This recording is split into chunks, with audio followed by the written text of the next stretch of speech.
আমি পুরো হরিদাস নির্যান জানাবো না, তবু বলি এই হরিদাস ঠাকুর তিনি বিদ্ধ হয়েছেন, নাম সংখ্যা ধীরে লয়ে তিনি নাম নিচ্ছেন। ঠিক তার শেষ কোনো নির্জানে, কোনো প্রয়াতবার্ষিকে, হয়তো ভীষ্মের নির্জান, নালে ঠাকুর হরিদাসের মহিমা একটু কীর্তন করতে হয়। হ্যাঁ, হরিদাস ঠাকুর শেষের কটা দিন, অপ্রকাটের আগের কটা দিন প্রসাদ পাচ্ছিলেন না। মহাপ্রভুর অবশিষ্ট অধরামৃত প্রসাদ হরিদাসের জন্য বরাদ্দ ছিল। হরিদাস গোবিন্দ দাসের নেওয়া প্রসাদকে সম্মান জানিয়ে কণা মাত্র মস্তকে জিহ্বায় দিয়ে প্রসাদ ফিরিয়ে দিচ্ছিল। হরিদাস ঠাকুরের এই অবস্থা দেখে গোবিন্দ দাস মহাপ্রভুর একান্ত অঙ্গসেবক প্রভুকে নিবেদন করলেন, প্রভু তোমার হরিদাস প্রসাদ পাচ্ছে না। মহাপ্রভু ব্যাকুল হয়ে ছুটে এসে বলছেন, হরিদাস তোমার শরীর সুস্থ তো? সারাটা জীবন তুমি পড়ে রয়েছ, তোমার শরীর সুস্থ তো? বলো তো, আমি একটু ঔষধ পত্র কবিরাজের ব্যবস্থা করি। ঠাকুর হেসে বললেন, শরীর সুস্থ মোর, অসুস্থ বুদ্ধি মন। ভগবত ভজন না করলে মন বুদ্ধি অসুস্থ হয়ে যায়। হরিদাস ঠাকুর বললেন, আমার আমার আমার শরীর সুস্থ প্রভু, শরীরকে নিয়ে আমি ভাবি না। এ শরীর চিতায় দিলে এক মুষ্টি ভস্ম হবে, মাটির নিচে দিলে কীট হয়ে যাবে, আর শৃগাল কুকুর ফেলে দেওয়া দেহটা খেলে ওদের উদরে মলমূত্র হবে। এ দেহের রোগকে রোগ ভাবে না হরিদাস, ভগবানকে ঠিক ঠিক ভজন না করে পাতাই হলো প্রকৃত ব্যাধি। ভগবানকে ভজন না করাই হলো প্রকৃত মনোরোগ ব্যাধি। আজকের মানুষ মনোরোগে ভুগছে কেন? হৃদয়ে ভক্তি নেই, নাম নেই, হরিকথা হরিনাম যার হৃদয়ে নেই সে তো মানসিক বিকারগ্রস্ত হবে। হরিদাস বললেন, অসুস্থ বুদ্ধিমন। মহাপ্রভু বলছেন, হরিনাম সংখ্যা কম করো, বিদ্ধ হয়েছ। তোমার নামে লক্ষ্য হীরা উদ্ধার হলো, তোমার নামে মায়া দেবী পর্যন্ত পরাভূত হয়ে তোমার শিষ্যা হলো। হরিদাস সংকল্প করো। হরিদাস চোখের জলে যে নিবেদন করেছিল তা বড় বিস্ময়কর। প্রভু, জীবনে যতটুকু শ্বাস আসে অন্ন না পেলেও বাঁচবো, কারণ নারী মনে হয় বেঁচে থাকে কিছুদিন অন্ন জল না পেলেও, মানুষের নারী। কিন্তু বললেন, নামামৃত বিনে যদি খায় অন্ন পানে তবু ভক্তের দুর্বল জীবন। এই দেখুন কি পরিভাষা। বললেন, প্রভু অন্ন না পেলেও বাঁচবো, কিন্তু তোমার নাম না নিলে তো বাঁচবো না গৌর হরি। এই জন্য অন্ন নিতে গিয়ে সময়টা ব্যয় হলে আমি সংখ্যা নাম সময় মতো পূর্ণ করতে পারছি না। এই জন্য বললেন, হরিদাস ঠাকুর রাজ শাসকের সামনে, মৃত্যুদণ্ডের সামনে দাঁড়িয়ে ভজন কত দৃঢ়তা। খণ্ড খণ্ড হয় যদি দেহ মন প্রাণ, তবু না বদনে ছাড়িব। পারবো তো আমরা মৃত্যুদণ্ডে রাজ শাসকের সামনে দাঁড়িয়ে এই কথা বলতে? একটা কথা বলি, যতই দুর্যোগ আসুক, যতই অন্ধকার আসুক, যতই পরিস্থিতি বিরূপ হোক, ভগবানের নাম কেউ ছাড়বেন নাই। নামই রক্ষা করবে, নাম রক্ষা করবে আমাদের, নাম পরিত্যাগ করবেন না। হরিদাস ঠাকুর বলেছিলেন, আমার দেহ খণ্ড খণ্ড করতে পারো, কিন্তু জিহ্বায় আমি নাম। একজন শাসকের সামনে, মৃত্যুদণ্ডদাতার সামনে দাঁড়িয়ে একথা হরিদাস ঠাকুর বলেছিল, নাম পরিত্যাগ করবেন না। হরিদাস ঠাকুরের বিষণ্ণ বদনে চোখের ভাষা মহাপ্রভু অনুভবে বুঝতে পেরে বলছেন, কিছু বলবে হরিদাস, কিছু বলবে? হরিদাস তখন বারবার বারবার যেন লজ্জিত হয়ে বলতে গিয়েও বলতে পারছে না। কি জানেন, এক বাঞ্ছা হয় মোর বহুদিন হইতেই। দেখুন, আচ্ছা, বহুদিন একটা ইচ্ছা আমার মনে, হরিদাস বলছে না কেন মহাপ্রভুকে? আমার কথা কি বোঝা যায় বাবা? অনেক দিনের ইচ্ছা, তা প্রতিদিন গৌর হরি তোমার কাছে আছে, তুমি বলতে পারো না? হরিদাসকে মহাপ্রভু একদিন ডেকে বলেছিল, বর চাও। হরিদাস অবনত মস্তকে বলেছিল, চাওয়ার তো একটা যোগ্যতা লাগে প্রভু, চাইবারও তো একটা যোগ্যতা লাগে। চাইলে কি পাওয়া যায় যোগ্যতা ছাড়া? আমার যে যোগ্যতা নেই তোমার কাছে কিছু চাওয়ার। হরিদাস, এত ধন্য করো না, তুমি আমার কাছে কিছু চাও, প্রভু দেবে। তবে শোনো, আমি জগতে যা করে গেলাম তাতে আর ভক্ত হয়ে মনুষ্য শরীর নিয়ে জন্মাতে পারবো না আমার মনে হয়। কি ধন্য, যদি পারো বৈষ্ণবের দুয়ারে উচ্ছিষ্টভোজী কুকুর করে জন্ম দিও। আমি ভজন করিনি, আমি তোমার চরণে আত্মসমর্পণ করিনি যে আমি তোমার স্বরূপধামে ফিরে যাব। প্রভু, একটা নিবেদন, যদি আবার জন্ম হয় বৈষ্ণব উচ্ছিষ্টভোজী কোনো কুকুর করে আমাকে জন্ম দিও। অহংকার মানায় আমাদের? আভিজাত্য দাম্ভিকতা মানায়? এই হরিদাস বললেন, বহুদিন হইতে আমার একটা বাঞ্ছা হয়, কিন্তু বলতে পারছেন না। লীলা সম্বরে তুমি লয় মোর চিতে। এই দেখুন, মা সন্তানের মুখ দেখে বুঝে নেয় ওর খাওয়া হয়েছে কিনা। মহাপ্রভু বেশি দিন আর লীলায় থাকবেন না, মহাপ্রভু লীলা অপ্রকট করবেন, এটা হরিদাস বুঝতে পেরেছে। তাই সারা জীবন যে প্রভুর কাছে চাইবার যোগ্যতা রাখে না, সে বলছে বহুদিন হতে এক বাঞ্ছা আমার, যদি অনুমতি দাও তো চাই। মহাপ্রভু বললেন, হরিদাস জানলো কি করে, হরিদাস জানলো কি করে যে আমি আর বেশি দিন লীলায় থাকবো না? হরিদাস যে আমার মনের কথা জেনে গেছে। মহাপ্রভু তখন গম্ভীর হয়ে গেছে, হরিদাসকে বলছে, তোমার সেই বাঞ্ছাটা কি বলো? আহা, পৃথিবীতে এমন চাওয়া বুঝি কেউ চায়নি। হরিদাস বললেন, সেই লীলা প্রভু মোরে কবু না দেখাইবা। প্রভু কি বলছেন? আপনার আগে মোর শরীরও পারিবা। ভগবানের কাছে জীবনে প্রথম হরিদাস চাইছে, কি চাইছে মা? আমার মনে হয় তুমি আর বেশি দিন লীলা প্রকট থাকবে না, তোমার লীলা সংবরণ করবে। প্রভু চাওয়াটা কি জানো? আমি যেন তোমার আগে জগৎ থেকে যেতে পারি। সারা জীবনে শুধু একটি জিনিস চাইছেন, তাও এই যে তোমার আগে যেন আমার শরীর পড়ে। আচ্ছা, ভক্ত আর ভগবান এক জায়গায় হলে দুইজন যদি ইচ্ছা প্রকাশ করেন, কার ইচ্ছা পূর্ণ করেন? কার ইচ্ছাটা টিকে থাকে? ভগবান চিরকাল ভক্তের ইচ্ছা পূরণ করে নিজে হেরে যান। মহাপ্রভু চেয়েছিলেন হরিদাসের আগে চলে যেতে। হরিদাস বুঝতে পেরে বলছেন, তোমার আগে মোর শরীরও পারিবা, যেন তোমার আগে আমি যেতে পারি। কেন জানে? যেদিন তুমি লীলা অপ্রকাট করে আনন্দ ভক্তি যজ্ঞ অবসান হয়ে যাবে, সেদিন লীলাচলের বাতাসে অন্ধকার অভিশাপ নেমে আসবে। হা গৌর বলে আকাশ বাতাস ভারী হয়ে যাবে। প্রভু, তোমার সেই অদর্শনের অভিশপ্ত দিন আমি দেখতে চাই না। প্রভু, আমি তোমার আগে যেতে চাই, আমি তোমার আগে যেতে, সেই অভিশপ্ত দিন যেন আমি চোখে না। আহারে, আহা কি নিবেদন, আমি তোমার আগে যেতে চাই। আহা, হরিদাসকে মহাপ্রভু পাথর পাথর মতো হয়ে গেছেন। হরিদাসের নিবেদন শুনে ভগবানের চোখেও জল, গৌর হরির চোখে জল, হরিদাসের চোখে জল।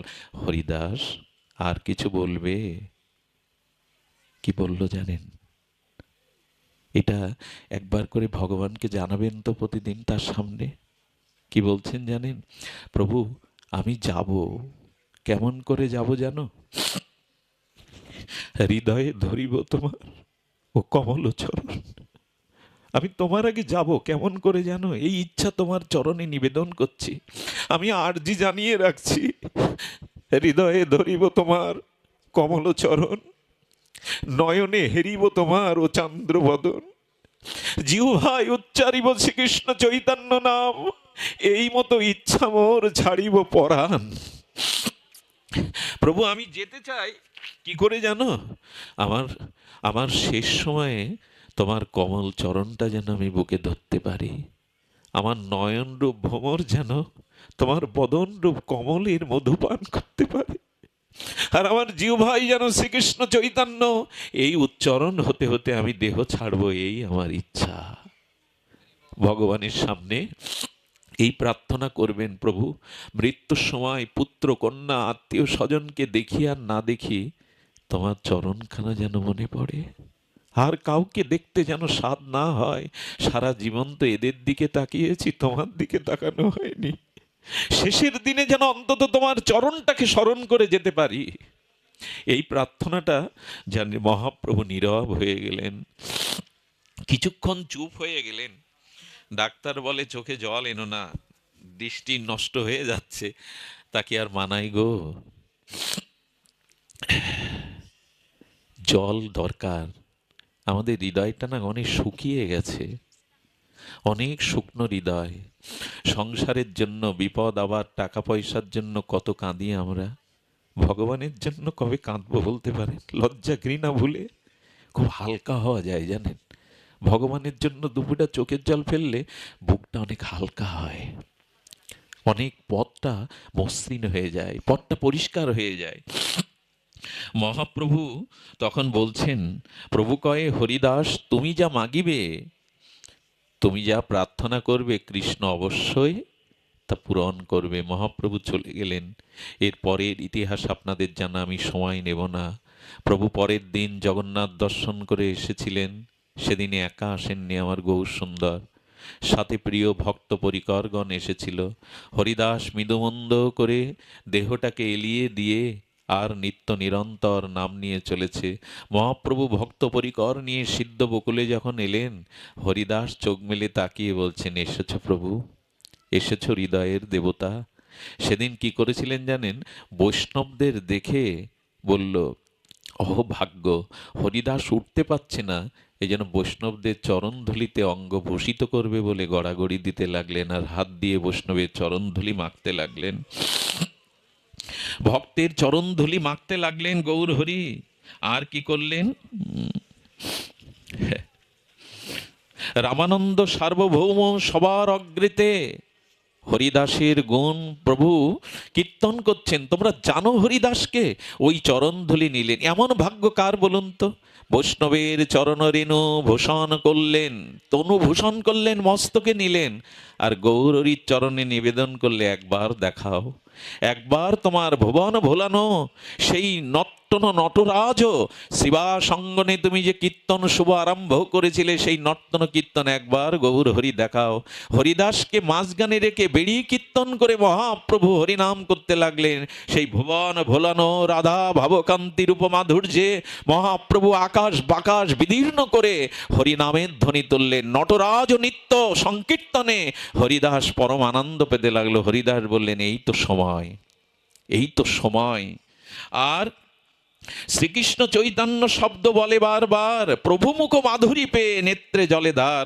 শ্রীকৃষ্ণ চৈতন্য শব্দ করিতে উচ্চারণ, নামের সহিত প্রাণ করিল উৎক্রমণ।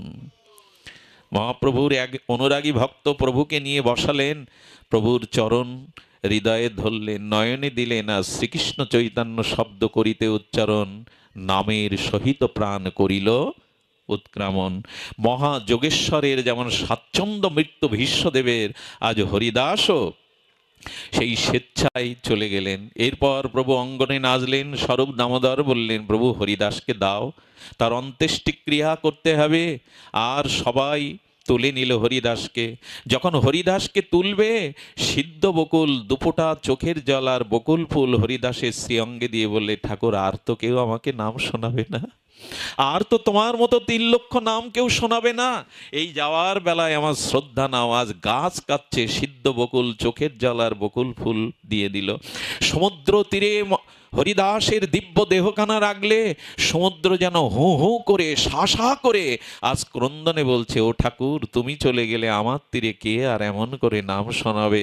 আজ ভক্ত বিরহে সমুদ্র কাঁদছে, সিদ্ধ বকুল কাঁদছে। মহাপ্রভুর চোখে জল এলেন, পুরীর সমুদ্রে স্নান করালেন। স্নান করাতে গিয়ে মহাপ্রভু বললেন, শোনো ভক্তগণ, হরিদাসের পাদদাগ যে পান করবে তার অচিরেই প্রেম ভক্তি হবে। আজ ভক্তগণ হরিদাসের পাদদাগ পান করলেন। আর সমুদ্রকে মহাপ্রভু বললেন, তুমি তীর্থ ছিলে, আজ হরিদাসের দেহ অভিষেকে তুমি মহাতীর্থ হয়ে গেলে। আজ থেকে তুমি মহাতীর্থ। হরিদাসের দেহটা মুছে জগন্নাথের প্রসাদী পট্ট ডৌরি আর প্রসাদী চন্দন পুষ্পমালায় শোভিত করে বালু সমাধিতে হরিদাসকে শুইয়ে দিয়ে মহাপ্রভু নিজে হাতে বালি দিয়েছিলেন। বালিটা দিতে গিয়ে প্রভুর বুক বড় ব্যথায় ভরেছিল। সারা জীবন তোমাকে কিছু দিতে পারেনি, আজ এই বালু নাও। চোখের জলে যেন অঞ্জলি করে হরিদাস ঠাকুরের সমাধিতে মহাপ্রভু বালি দিলেন। তারে বালো দিয়া উপারে পিণ্ডা বাঁধাইল, চৌদিকে পিণ্ডার মহা আবরণ কইল। তাহা বেড়ি প্রভু করে কীর্তন নর্তন, হরি হরি কোলাহলে ভরিল ভুবন। মহাপ্রভু হরি নামে যেন ভুবন ভরিয়ে দিলেন। এরপর শ্রী গৌরচন্দ্র সিংহদ্বারে আসি প্রভু পশারির ঠায়, আচল পাতিয়া প্রসাদ মাগিল ততায়। হরিদাস ঠাকুরের মহোৎসবতরে প্রসাদ মাগিয়া ভিক্ষা দেহ আপনারে। আজ স্বয়ং ভগবান লক্ষ্মী জনার্দনপতি অন্নপূর্ণা যার চরণ সেবার জন্য ব্যস্ত, সেই হরিদাসের মহোৎসবে ঠাকুর হরিদাস আচল পেতেছেন পাশুরির কাছে। আমার হরিদাসের মহোৎসব ভিক্ষা দাও। স্বয়ং ভগবান আজ ভিক্ষার আচল পেতেছেন। একমাত্র ভক্তের জন্যই ভগবান এটা পারেন। ভক্ত ছাড়া তার এমন তো কেউ আপনায়। সেই ভিক্ষা করতে দেখে আর স্বরূপ দামোদর অনুভবী ভক্তদের বললেন, প্রভুর কাঁধে দিও না, প্রভুর কাঁধে দিও না, আমাদের কাছে দাও। মহাপ্রভু কাশী মিশ্রের আলাই থেকে প্রসাদ এলো, আর জগন্নাথের প্রসাদই, এই প্রসাদ মহাপ্রভু ভক্তদের বসালেন, নিজে আসন পেতে দিলেন। এই দেখেন আমার গৌর হরি বৈষ্ণব সেবা নিজে করে দেখাচ্ছেন। আজ মহাপ্রভু নিজে আসন দিলেন, ভক্তদের পাতে নিজে পরিবেশন করছেন। এক একজনের পাতে 5 জনের মতো করে প্রভুর হাতে কি কম ওঠে গো? আজ আমার হরিদাসের মহোৎসব। এই জন্য কারো মৃত্যুবার্ষিকীতে একটু হরিকথা, হরিনাম, বৈষ্ণব সেবা মহাপ্রভুই শিখিয়েছেন। এতেই আত্মার প্রভূত কল্যাণ হয়। আত্মীয় স্বজন দিয়ে আমরা যা করি তাতে কতটুকু কল্যাণ হয় জানি না, লৌকিকতা হয়তো রক্ষা হয়, কিন্তু বৈষ্ণব সেবা, হরিনাম, হরিকথা দিলেই আত্মার কল্যাণ হয়, আত্মা প্রভূত প্রশস্তি পায়। এই জন্য মহাপ্রভুর নির্দেশ এই মহোৎসব। ভক্তরা প্রসাদ পাচ্ছে না, কারণ গৌর হরি তো সারাদিন কিছু পাননি, উনি মুখে জলও দেননি। প্রভু তুমি না পেলে কি ভক্তরা পায়? জোর করে স্বরূপ দামোদর মহাপ্রভুকে বসালেন, আর বক্রেশ্বর পণ্ডিত স্বরূপ দামোদর পরিবেশন করলেন। ভক্তদের বিদায় দিচ্ছেন প্রভু। দিতে দিতে আমরাও বিদায় বেলা এসে গেছি। প্রভু হরিদাসের নির্জানে যে ভক্তদের বিদায়ের আশীর্বাদ দিলেন, তা চৈতন্য চরিতামৃতকার বড় স্বর্ণাক্ষরে লিখে গেলেন। শুনুন, সেই শব্দগুলো কানে গেলেই গৌর প্রীতি, হরিদাস প্রীতি আপনার হৃদয়ে আসবে। হরিদাসের বিজয় উৎসব যে কইল, আপনারা আপনাদের মানস নেত্রে নিশ্চয়ই হরিদাসের বিজয় উৎসব দেখেছেন। আচ্ছা, কারো মৃত্যুকে বিজয় উৎসব বললেন কেন? হরিদাসের বিজয় উৎসব যে কইল, জীবনের শ্রেষ্ঠ বিজয় কি জানেন? যদি মৃত্যুর সময় হরিদাসের মতো ভগবানের নাম নিতে নিতে যাওয়া যায়, এটা মৃত্যু নয়, এটা পরম বিজয়। যদি শেষের দিনে ভগবানের নাম নিতে নিতে যেতে পারেন, এটাই হলো পরম বিজয়, এটাকে মৃত্যু বলে না। হরিদাসের বিজয় উৎসব যে কইল দর্শন, যেই তারে নিত্য কইল, যে কইল কীর্তন। এই যে আমাদের শুভঙ্কর, আজ বসুন্ধিয়ার যে ভক্তরা কি সুললিত মধুর কণ্ঠে হরিনাম করলেন। হরিদাসের নির্জানে যারা কীর্তন করলো, যারা নৃত্য করলো, যারা অংশগ্রহণ করলো, হরিদাস নির্জান যারা মানস নেত্রে দর্শন করলো, প্রভু বললেন, তারে বালকা দিতে যে করিল গমন, তার মহোৎসবে যে করিল ভোজন, অচিরে হইবে সবার কৃষ্ণ প্রাপ্তি। প্রভু আশীর্বাদ দিচ্ছেন, অচিরেই হইবে সবার কৃষ্ণ প্রাপ্তি। হরিদাস দর্শনে ওইচে হয় শক্তি। যে হরিদাসকে দর্শন করে সে অচিরেই, যে হরিদাসের কথা শ্রবণ করে অচিরেই তার কৃষ্ণ ভক্তি হবে। কে আশীর্বাদ করছেন? স্বয়ং মহাপ্রভু। আর কি বলছেন? হরিদাস দর্শনে ওইচে হয় শক্তি, কৃপা করে কৃষ্ণ মোরে দিয়েছিল সঙ্গ। মহাপ্রভু ভাগ্যবান মনে করছেন হরিদাসের সঙ্গ, কৃপা করে কৃষ্ণ মোরে দিয়েছিল সঙ্গ। স্বতন্ত্র কৃষ্ণের ইচ্ছায় কইল সঙ্গ ভঙ্গ। কৃষ্ণের ইচ্ছায় আজ আমি সাথী হারা হলাম। হরিদাসের দেখুন, ভক্তের জন্য ভগবানের কত ব্যথা। কৃষ্ণ আমাকে এক সঙ্গ দিয়েছিল। আমার কি মনে হয় জানেন? এই পৃথিবীতে সব থেকে বড় ব্যথা কি? সব থেকে বড় যন্ত্রণা, ব্যথা। ব্যথার মধ্যে শ্রেষ্ঠ ব্যথা কি জানেন? ভক্তকে হারিয়ে ফেলা, ভক্ত সঙ্গ হারিয়ে ফেলা। দুঃখ মধ্যে কোন দুঃখ বড়? কৃষ্ণ ভক্ত বিনা দুঃখ নাহি। যদি শুদ্ধ কৃষ্ণ ভক্ত জীবন থেকে চলে যায়, হারিয়ে যায়, এর থেকে বড় ব্যথা, এর থেকে বড় দুঃখ নেই।